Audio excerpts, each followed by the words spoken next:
Hello guys, welcome back to my channel. आज हम discuss करेंगे अपनी एक्सरसाइज 4.6।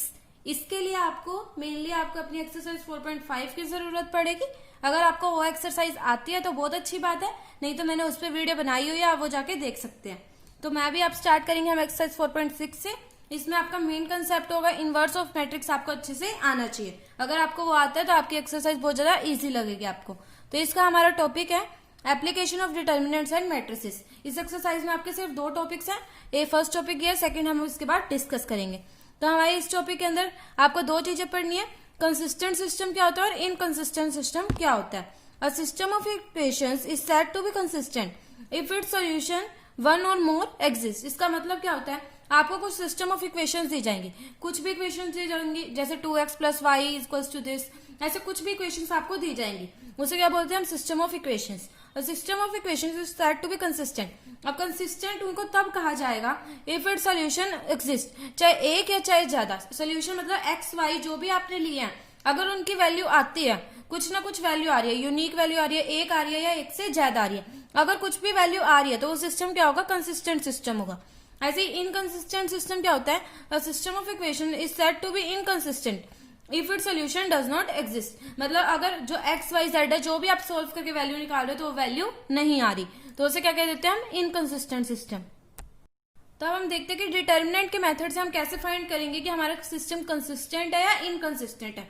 अगर आपको कोई भी इक्वेशंस दी हुई है, सिस्टम ऑफ इक्वेशंस दिया हुआ है, तो आप कैसे पता करोगे, आप उसके डिटर्मिनेंट ऑफ ए की वैल्यू निकालोगे। वो हम कैसे निकालेंगे, अभी चेक करेंगे कि हम डिटर्मिनेंट कैसे बनाएंगे उसका।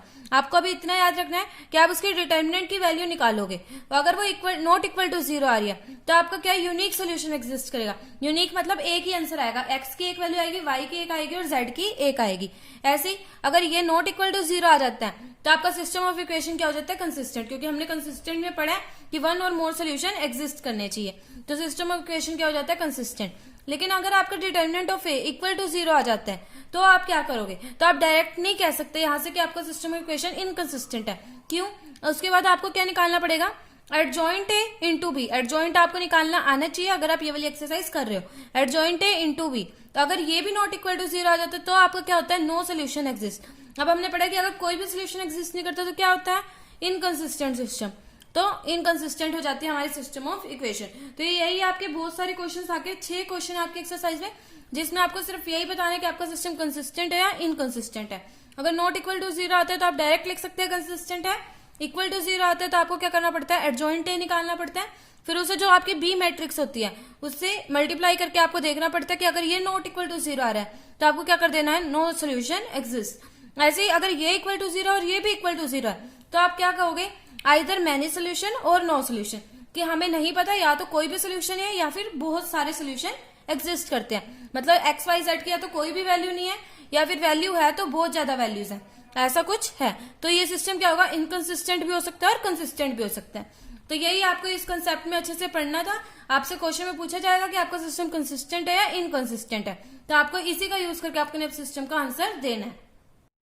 तो अब हम देखते हैं एक बार अपनी एक्सरसाइज के क्वेश्चंस को। Examine the consistency of the system of equation in exercise 1 to 6। मतलब आपको 1 से लेकर 6 तक के क्वेश्चन में क्या बताना है, कि अपने सिस्टम की कंसिस्टेंसी के बारे में आपको बताना है कि आपका जो सिस्टम है वो कंसिस्टेंट है या नहीं है। तो उसके लिए आपको क्या करना पड़ेगा, जो भी मैंने अभी आपका एक तरह से मैप की फॉर्म में या फिर फ्लो चार्ट की फॉर्म में जो मैंने अभी आपको बताया उसके अकॉर्डिंग आपको इस क्वेश्चन को सॉल्व करना है। अब इसके अंदर आपके 6 पार्ट दिए हुए हैं, ये 2 वाले गिवन है आपके और ये 3 वाले गिवन है। तो मैं 3 वाला आपको सॉल्व करके दिखाऊंगी, 2 क्वेश्चन हम करेंगे। तो सबसे पहले हम देखते हैं अपना क्वेश्चन नंबर 4। क्वेश्चन नंबर 4 की आपकी स्टेटमेंट क्या थी, x + y + z = 1, 2x + 3y + 2z = 2, ax + ay + 2az = 4। अब हमने क्यों लिखा था डिटर्मिनेंट ऑफ a, मैं आपको a क्यों कह रही थी, a क्या होती है, a एक मैट्रिक्स है। कौन सी मैट्रिक्स है, जो आपकी इससे बन रही है, और b भी एक मैट्रिक्स है जो आपकी इन साइड वालों से बनती है। कैसे लिखते हैं हम इसे, आपको क्या करना है, x के आगे वाला एलिमेंट फर्स्ट लाइन में, ऐसे ही x के आगे 2 है उसको यहाँ फर्स्ट कॉलम है, x के आगे a है उसको यहाँ फर्स्ट कॉलम है, ऐसे ही y के आगे वाले सेकंड कॉलम। मतलब आपको सिर्फ एक तरह से x y z हटा देना है और जो भी आपका बचा उसको क्या कर देना है, एक मैट्रिक्स की फॉर्म में लिख देना है। जैसे 1 1 1 है x y z के आगे तो 1 1 1, 2 3 2, 2 3 2, a a 2a, a a 2a। तो ये बन गई आपकी एक मैट्रिक्स। आगे आपको सेकंड मैट्रिक्स लिखनी है x y z। और थर्ड मैट्रिक्स लिखनी है आपको 1 2 4। अब हमने ऐसा क्यों लिखा, अब आप जब भी मल्टीप्लिकेशन करोगे इन दोनों का, आप मल्टीप्लाई करके देखो, मल्टीप्लाई कैसे होता है, रो बाय कॉलम, तो आपके पास क्या बनेगा, x plus Y plus Z equals to 1, तो वही बन गया आपके ऊपर वाला। ऐसे ही 2x plus 3y plus 2z equals to 2, तो यही बन जाएगा आपका। तो ये एक तरीका होता है आपको लिखने का, इसी के कहते हैं मैट्रिक्स मेथड। तो ये हो गया हमारे पास, हमने इतना लिख दिया। तो यही आपकी मेन चीज थी एक्सरसाइज में आपको जो समझनी थी। अब ax is equals to b, x के इसके इक्वल होगा, a इधर चला गया तो क्या बन जाएगा, a इनवर्स b। तो अब आपको क्या निकालना था क्वेश्चन में, कि सिस्टम कंसिस्टेंट है या नहीं है। तो कंसिस्टेंट या इनकंसिस्टेंट निकालने के लिए मैंने आपको सिंपल तरीका बताया। आपको सबसे पहले क्या चेक करना है, अपना डिटर्मिनेंट ऑफ a। तो a की वैल्यू क्या थी, ये पूरी थी। अगर मैं डिटर्मिनेंट ऑफ a निकालती हूँ तो क्या आएगा, वो फर्स्ट रो से मैं निकाल रही हूँ 1, यहाँ क्या आएगा 6a माइनस 2a, ऐसे ही -1 4a माइनस 2a। अगर आपको डिटर्मिनेंट ऑफ a नहीं निकालना होता है तो मैंने अपने सारे कंसेप्ट इस एक्सरसाइज के भी डिस्कस करे हुए हैं। +1 2a माइनस 3a, तो ये बन गया आपका डिटर्मिनेंट ऑफ a, जिसकी वैल्यू क्या आई a। ये तो नॉट इक्वल टू 0 है, तो इसका मतलब क्या हो गया, आपका डायरेक्ट आंसर आ गया कि यूनिक सोल्यूशन एग्जिस्ट करता है और system of equation is consistent. अब हम देखते हैं अपना एक और क्वेश्चन, इसमें हम अपना इनकंसिस्टेंट वाला केस करेंगे। तो इससे आपके क्या होंगे, सारे क्वेश्चन से कवर हो जाएंगे। तो हम देखेंगे अपना क्वेश्चन नंबर 5। इसकी स्टेटमेंट क्या थी आपकी, 3x minus Y minus 2z equals to 2, 2x minus Z equals to -1, 3x minus 5y equals to 3। तो ये आपकी स्टेटमेंट थी। आपको इसमें भी सेम करना है। क्या करोगे, आप एक मैट्रिक्स बना लिया आपने a, कैसे बनेगी वो 3 -1 -2। अब बच्चे क्या करते हैं, यहाँ पे 2 लिख देते हैं, जिसकी मैं भी लिख रही थी, आपको दिख रहा होगा। लेकिन इसमें क्या एक गलती हो जाती है, उसकी वजह से आपको याद रखना है, यहाँ आपको x वाले लिखने हैं सारे, x की तो स्टेटमेंट ही नहीं है इसमें। तो आप एक तरह से ऐसे लिख सकते हो 0x + 2y। तो x के लिए क्या हो गया 0 2 और यहाँ गया -1। अब यहाँ क्या आएगा 3 -5 और z के लिए क्या होगा 0। अब यहाँ क्या आएगा आपका XYZ और इक्वल्स टू 2 -1 3। तो ये बन गया हमारा मेन काम तो हो गया। अब आपको क्या लिखना है, ax is equals to b, ये मैट्रिक्स a है, ये x मैट्रिक्स है, इसको हम कैपिटल X से डिनोट करते हैं, और ये मैट्रिक्स क्या ले लिया आपने b। तो अब आपको क्या करना है, पहले तो डिटर्मिनेंट ऑफ a निकालना है। जैसे ही मैंने डिटर्मिनेंट ऑफ a निकाला, मैंने फर्स्ट रो से वैल्यू निकाली है, सेकंड रो थर्ड रो आप कहीं से भी निकाल सकते हो, वैल्यू सेम आती है आपके पास। डिटर्मिनेंट ऑफ a क्या आ गया आपका, इक्वल टू 0 आ गया। अब बच्चे क्या करते हैं, डायरेक्ट यहीं से लिख देते हैं कि इनकंसिस्टेंट है, लेकिन नहीं, क्योंकि हमने दो टाइप्स डिस्कस की थी कि अगर determinant of a equal to 0 आता है तो एक केस होता है जब आपका इनकंसिस्टेंट आता है, और एक केस होता है आपका इनकंसिस्टेंट और कंसिस्टेंट। तो इसके लिए अब आपको क्या चेक करना पड़ेगा कि पक्का इनकंसिस्टेंट है या नहीं है। तो अब हमारा इनकंसिस्टेंट के लिए क्या होना चाहिए, adjoint a into B not equal to 0 होना चाहिए। तो हम ये चेक कर लेते हैं। ए तो मैट्रिक्स हमें पता थी क्या थी, एडजॉइंट ए आपको लिखना है। अब अगर आपको एडजॉइंट ए नहीं आता है तो प्लीज उस वीडियो को जाके चेकआउट करिए, आपको बहुत अच्छे से समझ आ जाएगा कि एडजॉइंट ए आप लिखते कैसे हैं। अभी मैंने आपको डायरेक्ट लिख के दे दिया कि एडजॉइंट ए ये होता है। एडजॉइंट ए बेसिकली क्या होता है, ट्रांसपोज ऑफ कोफैक्टर मैट्रिक्स, और कोफैक्टर मैंने उस वीडियो में भी अच्छे से आपको समझाया हुआ है। तो एडजॉइंट ए इंटू बी, तो ये एडजॉइंट ए की वैल्यू आई थी आपकी, बी मैट्रिक्स आपको गिवन थी। इन दोनों क्या करना है, आपको मल्टीप्लाई करना है। मल्टीप्लिकेशन ऑफ मैट्रिक्स आप बहुत ज्यादा सिंपल तरीके से कर सकते हैं, सिर्फ 2 मिनट में आप लिख सकते हैं कि आपका क्या आएगा मल्टीप्लाई करके। तो उसकी वीडियो मैंने बना रखी है, मैं डिस्क्रिप्शन बॉक्स में उसका लिंक भी आपको जरूर प्रोवाइड कर दूंगी। तो अभी आपको क्या करना है, सिर्फ इनको मल्टीप्लाई करना है। आपके पास क्या बन जाएगा, ये बन जाएगा। कैसे करते हैं मल्टीप्लिकेशन, रो बाय कॉलम। तो यहाँ क्या बनेगा, माइनस का 10 प्लस का 15, तो ये बन गया आपका। सेकंड वाला क्या बनेगा आपका, माइनस का 6 प्लस का 9। ऐसे ये थर्ड वाली रो का बन जाएगा आपका। तो ये तीनों आपके पास आ जाएंगे। इनका आपने कैलकुलेशन करी तो आपके पास आया -5 -3 -6। तो अब आपको पता है कि ये नॉट इक्वल टू 0 है, तो आप डायरेक्ट लिख सकते हैं कि ये क्या हो गया, इनकंसिस्टेंट हो गया। तो अगर आपका कंसिस्टेंट का क्वेश्चन आए तो वो भी मैंने आपको बता दिया कैसे सोल्व करना है, और इनकंसिस्टेंट का है तो वो भी मैंने आपको बता दिया है। अब हमारा सेकंड कंसेप्ट शुरू होता है इस एक्सरसाइज का। इसमें आपको बेसिकली जरूरत पड़ेगी अपनी एडजॉइंट की, तो आपका एडजॉइंट अच्छे से आना चाहिए। Solution of system of linear equations using inverse of the matrix, ये इस कंसेप्ट का नाम है। आपको बेसिकली करना क्या है, अपनी ऐसे ही आपको इक्वेशंस गिवन होंगी, आपको सिर्फ x y z की वैल्यूज निकाल के देनी है।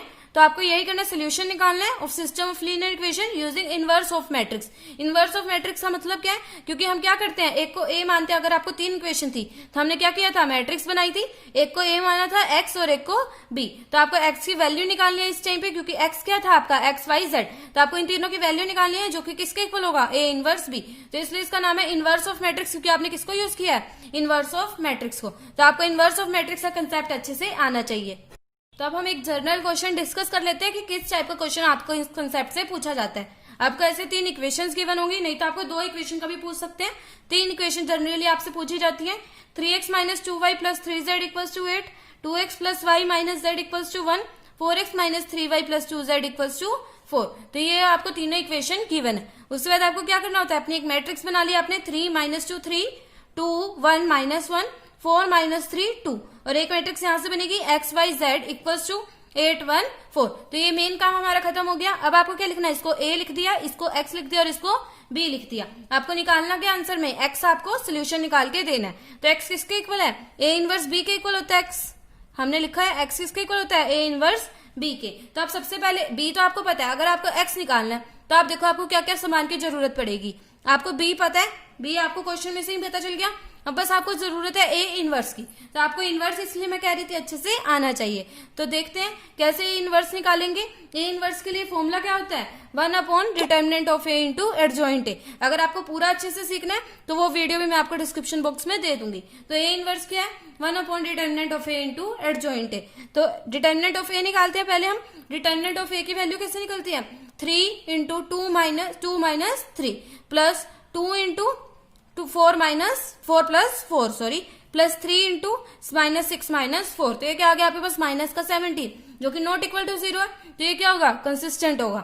ऐसे ही नॉन सिंगुलर मैट्रिक्स बन गई आपकी। अब देखते हैं x इज इक्वल टू, हमने पढ़ा था इनवर्स वाले में कि इनवर्स तभी एग्जिस्ट करता है जब आपकी मैट्रिक्स क्या हो, नॉन सिंगुलर हो। तो ये मैट्रिक्स क्या आपकी नॉन सिंगुलर है। अगर यहीं पे आपका इक्वल टू 0 आ जाता तो आपका इनवर्स एग्जिस्ट ही नहीं करता। तो ये मैट्रिक्स नॉन सिंगुलर है तो इनवर्स एग्जिस्ट करेगा। तो A inverse 1 upon determinant of A into adjoint ए। अब आपको क्या लिखना है, एडजॉइंट ए निकालना है। तो एडजॉइंट ए निकालने के लिए आपको कोफैक्टर्स की जरूरत पड़ेगी। तो हम देखते हैं अपने कोफैक्टर्स क्या होंगे। a11 मतलब फर्स्ट एलिमेंट का कोफैक्टर क्या होगा, जो फर्स्ट रो में और फर्स्ट कॉलम में। तो ये आपका a था, इसका कोफैक्टर निकालते हैं हम 2 माइनस 3। तो 2 माइनस 3 क्या हो गया, -1।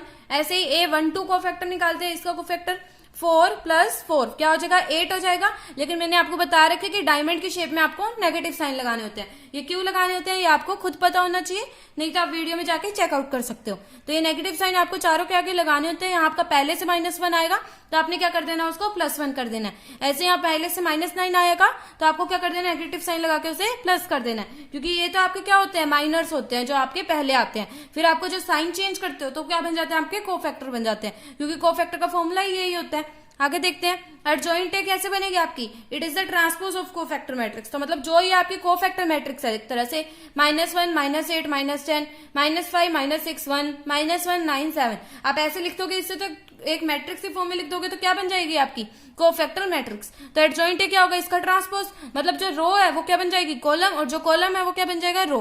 तो ये फर्स्ट कॉलम है तो इसको मैंने बना दी फर्स्ट रो, फिर सेकंड कॉलम को सेकंड रो, थर्ड कॉलम को थर्ड रो। तो ये बन गया आपके एडजॉइंट है। अब आपको क्या करना है, सिर्फ ए इनवर्स के फॉर्मूला में इसे डाल देना है।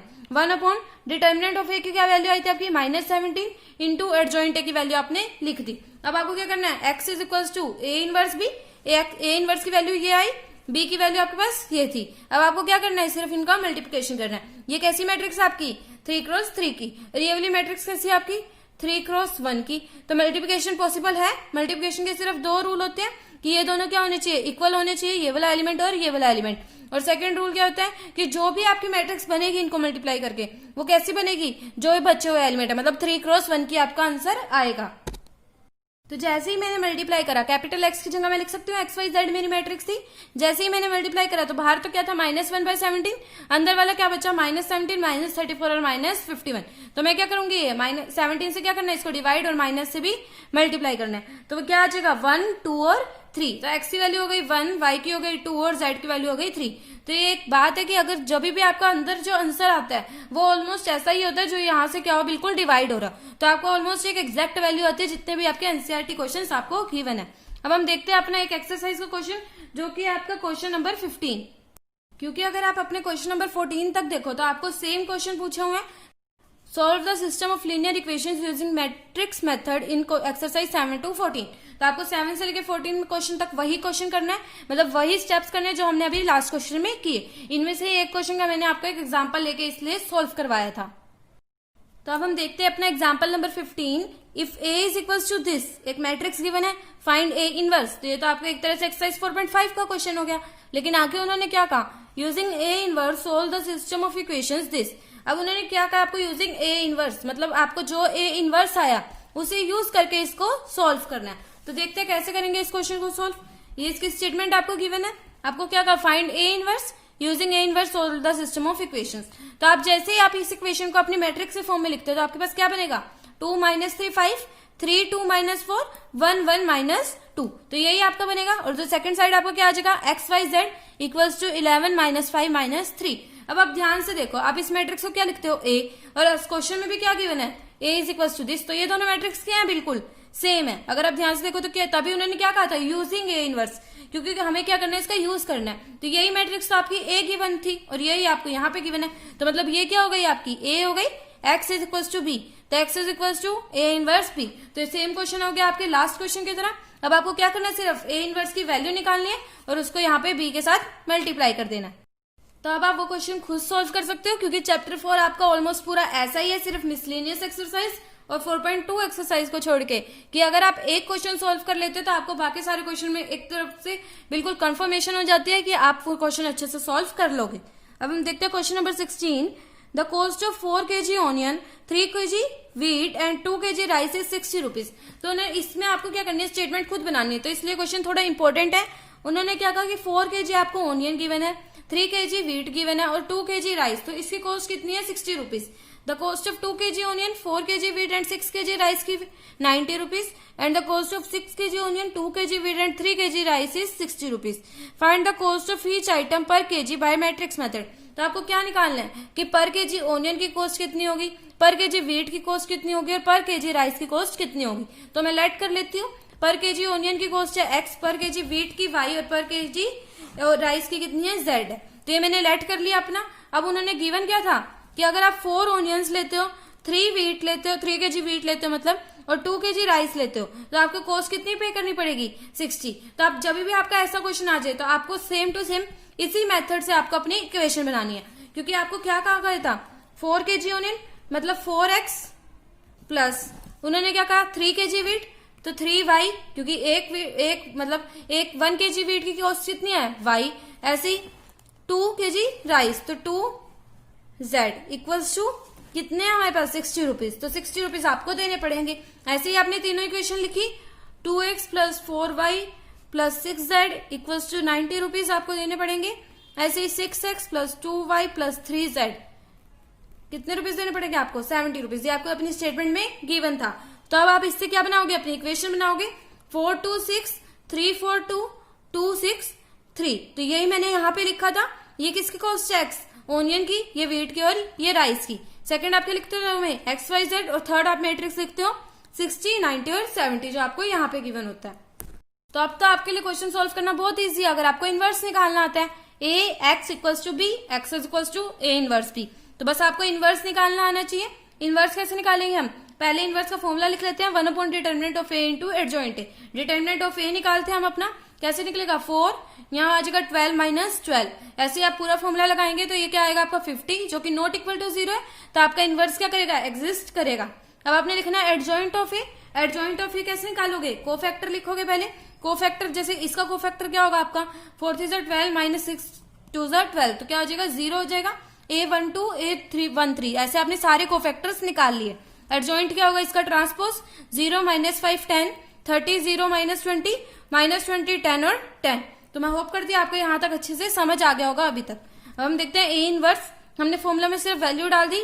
डिटर्मिनेंट ऑफ ए की वैल्यू क्या आई थी आपकी 50, एडजॉइंट ए की वैल्यू क्या आई थी, ये आई थी। एक्स की जगह क्या लिखेंगे, A inverse B. A inverse की वैल्यू तो ये थी, बी की वैल्यू क्या थी 60 90 और 70। तो ये आ गया आपके पास, यहाँ क्या बचा 1/50।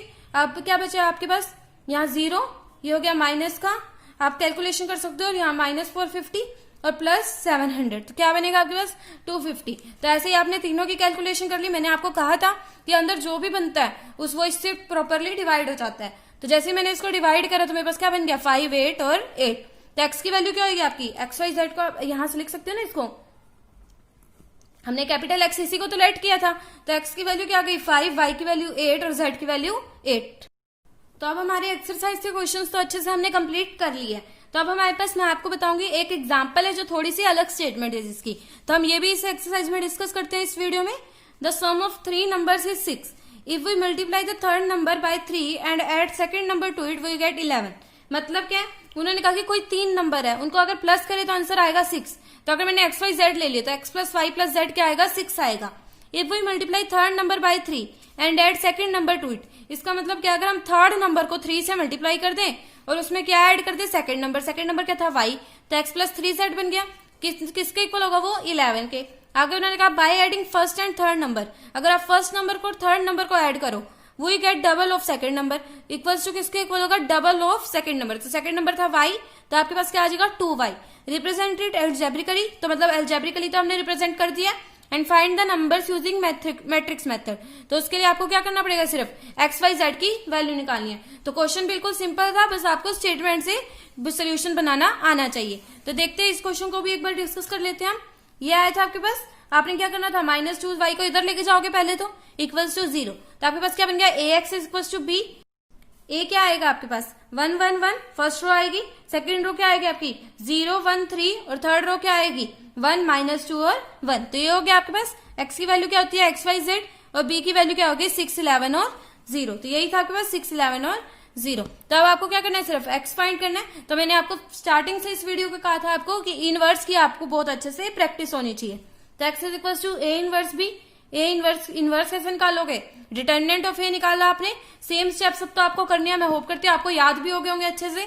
एडजॉइंट ए आपने निकाल लिया, कैसे निकाला, यहाँ से कोफैक्टर्स लिखे हुए हैं आपको, अगर आप खुद सॉल्व करोगे तो आप यहाँ से टैली भी कर सकते हो, नहीं तो आपको क्वेश्चन का सोल्यूशन बुक में भी गिवन है। ए इनवर्स क्या आ गया आपको पास, 1 upon determinant of A into adjoint A. Determinant of A की वैल्यू थी आपकी 9 आई थी, 9 आई थी, और एडजॉइंट ए की वैल्यू आई थी, ये आई थी। तो एक्स की जगह क्या हो गया, ये लिख दिया आपने इंटू बी। जैसे ही आप कैलकुलेशन करोगे, इन दोनों की मल्टीप्लाई करोगे तो आपके पास ये आंसर बनेगा। डिवाइड कर दोगे तो क्या आएगा 1 2 और 3। तो एक्स की वैल्यू हो गई 1, वाई की 2 और जेड की 3। तो मैं होप करती हूँ आपके लिए वीडियो हेल्पफुल रही होगी और आपकी पूरी एक्सरसाइज अच्छे से सॉल्व भी होगी। तो प्लीज इस वीडियो को एक लाइक कर दें और मेरे चैनल को जरूर सब्सक्राइब करें। Thank you.